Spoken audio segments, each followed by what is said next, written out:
ఎప్పుడు భక్తులు వెళ్లే ఆ గేటులోకి ఈసారి పోలీసులు వెళ్లారు. ఆధ్యాత్మికత వెల్లివిరిసే ఆ ప్రదేశంలో ఆకస్మిక తనిఖీలు జరిగాయి. ఆశ్రమం మొత్తాన్ని జల్లెడపట్టారు. అందులో ఉన్న వాళ్ళందరినీ ఆరా తీశారు. ఇదంతా కోయంబత్తూరులోని ఈషా ఫౌండేషన్ ఆశ్రమంలో జరిగిన సీన్. అసలు జగ్గి వాసుదేవ్ ఆశ్రమంలోకి పోలీసులు ఎందుకు వెళ్లారు? అక్కడ ఏం వెతికారు?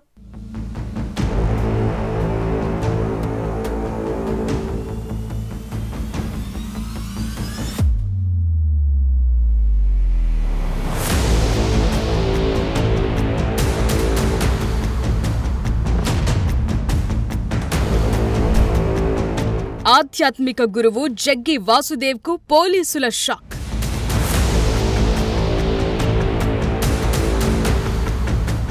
ఈషా ఫౌండేషన్లో పోలీసుల తనిఖీలు.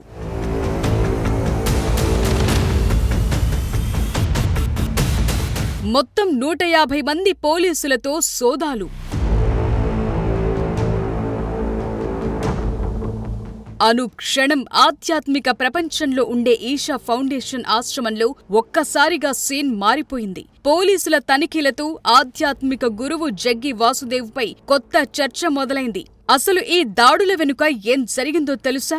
ఆధ్యాత్మికత పేరుతో జగ్గి వాసుదేవ్ ఏం చేస్తున్నారు అనే ప్రశ్నలు తలెత్తాయి. అయితే మద్రాస్ హైకోర్టు ఆదేశాలతోనే కోయంబత్తూరులోని ఈషా యోగా కేంద్రంలో పోలీసులు, రెవెన్యూ అధికారులు తనిఖీలు చేపట్టారు. ఈషా ఫౌండేషన్ పై నమోదైన అన్ని కేసుల వివరాలను సేకరించి తమ ముందు హాజరుపరచాలని న్యాయస్థానం ఇచ్చిన ఆదేశాల మేరకు పోలీసులు ఈ దాడులు చేశారు. మొత్తం 150 మంది టీంతో ఈ దాడులు చేసినట్లు తెలుస్తోంది.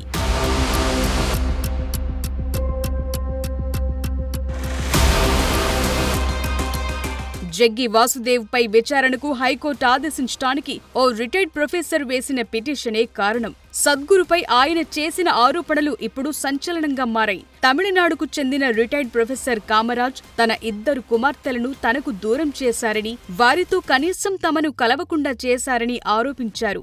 జీవితాంతం తన కూతుళ్లు సన్యాసినిల్లా ఉండేలా వారికి బ్రెయిన్ వాష్ చేశారన్నారు.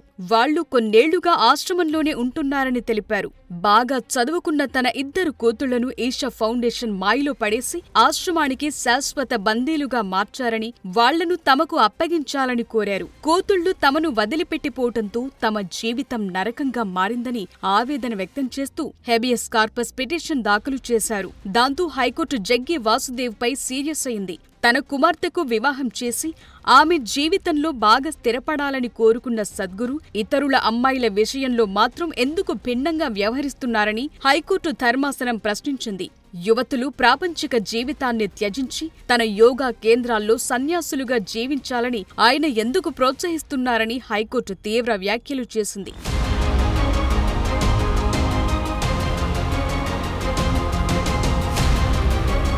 ఇదే సమయంలో పిటిషన్ దాఖలు చేసిన ప్రొఫెసర్ కామరాజ్ ఈషా ఫౌండేషన్ పై పెండింగ్ లో ఉన్న అనేక క్రిమినల్, లైంగిక వేధింపులు, దుష్ప్రవర్తన ఆరోపణలను కూడా కోర్టు దృష్టికి తీసుకొచ్చారు. అయితే విచారణకు హాజరైన ఆ 2 మహిళలు మాత్రం తాము ఇష్టపూర్వకంగానే సద్గురు యోగా కేంద్రంలో ఉన్నామని, తమనెవరూ బలవంతం చేయటం లేదని చెప్పారు. ఈ వ్యవహారంలో తమకు మరిన్ని సందేహాలున్నాయన్న న్యాయస్థానం ఈషా ఫౌండేషన్ పై నమోదైన అన్ని క్రిమినల్ కేసుల వివరాలతో పాటు ప్రస్తుత పరిస్థితులపైన నివేదిక సమర్పించాలని తమిళనాడు ప్రభుత్వాన్ని ఆదేశించింది. తదుపరి విచారణను ఈ నెల 4కి వాయిదా వేసింది.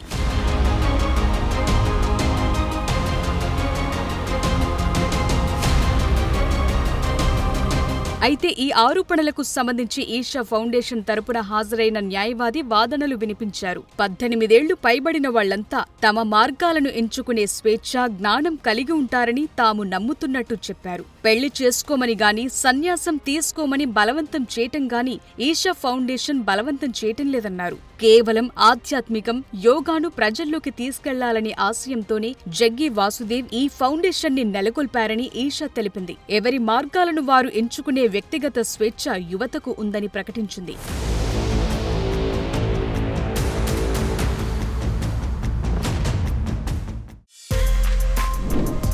For more videos like this, subscribe Big TV channel.